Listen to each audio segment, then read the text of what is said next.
Hello friends, welcome to யுகுஸ் kitchen. இன்னைக்கு என்ன ரெசிபி செய்ய போறோம்னா, ஒரு தோசை தாங்க. இட்லி மாவு, தோசை மாவுலாம் இல்லாத டைம்ல டக்குன்னு என்ன செய்யறதுன்னு யோசிப்போம்ல, அந்த டைம்ல வந்து ஒரு 10 நிமிஷத்துலயே இந்த தோசைய ரெடி பண்ணிடலாங்க. என்னென்ன பொருள் இருக்குன்னு பார்த்துக்கலாம் வாங்க. தேவையான பொருள்: ராகி மாவு 1 கப்பு, பச்சரிசி மாவு 1 கரண்டி இருந்தா போதும். குழி கரண்டியில ரவை அதே மாரி, கேரட்டு, வெங்காயம், ஒரே ஒரு பச்சை மிளகா, கொத்தமல்லி, கொஞ்சம் கருவேப்பிலை, புதினா ஒரு 2 இலை பொடியா நறுக்கி வச்சிருக்கேங்க. இவ்வளோதான் தேவையான பொருளு. வாங்க மாவு எப்படி கலக்கிறதுன்னு பார்க்கலாம். ஒரு பாத்திரம் எடுத்துட்டு அதில் ராகி மாவு 1 கப்பு போட்டுட்டு, நம்மளுக்கு எவ்வளோ வேணுமோ போட்டுக்கலாம். பெரிய குடும்பமாக இருந்தால் கொஞ்சம் நிறைய போட்டுக்கலாம். சின்ன குடும்பமாக இருந்தால் கொஞ்சம் இதை விட கம்மியாகவே போட்டுக்கலாம். இந்த ரவை 1 கப்பு, பச்சரிசி மாவு 1 குழிக்கரண்டி அளவுக்குங்க, உப்புங்க தேவையான அளவு, தூள் உப்பு சேர்த்துக்கலாம். இப்போ இந்த விஸ்க் வச்சு நல்லா மாவை கலக்கிக்கலாம்.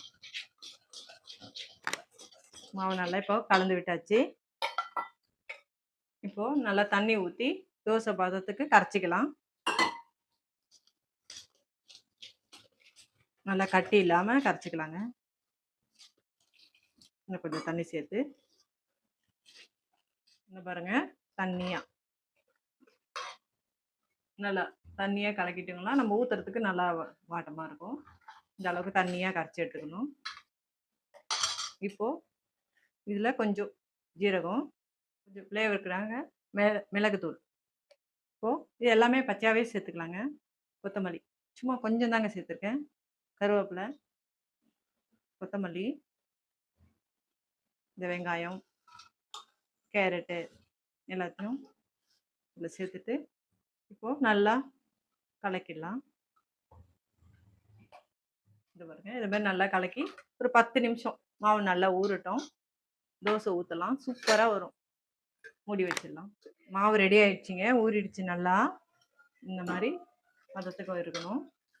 கொஞ்சம் கட்டியாக ஊறினோன்னா கொஞ்சம் கட்டியாக இருந்துச்சுன்னா ஒரு 1/2 டம்ளர் தண்ணி சேர்த்துக்கோங்க. இப்போ கல் நல்லா காஞ்சிருச்சு. இப்போ தோசை ஊற்றுவோம். இந்த மாதிரி ஓட்டை ஓட்டையாக வருங்க தோசை. இப்படி தான் இருக்கும், ரவா தோசை மாதிரி. நல்லா எண்ணெயை ஊற்றிக்கோங்க. ஒரு மூடி போட்டு வேக விட்டா நல்லா மொறு மொறுன்னு வெந்துருங்க. பார்ப்போங்க.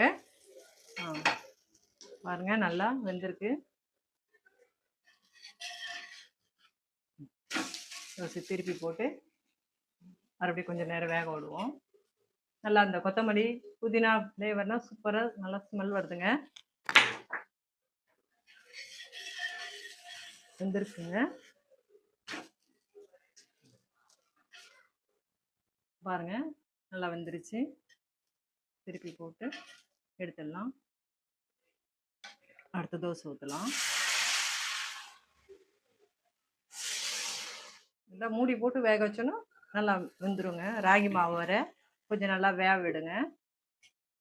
தோசை ரெடிங்க. இந்த வீடியோ பிடிச்சிருந்தா லைக் பண்ணுங்கள், ஷேர் பண்ணுங்கள், கமெண்ட் பண்ணுங்கள். மறக்காமல் சப்ஸ்கிரைப் பண்ணிவிடுங்க. Tata, bye bye.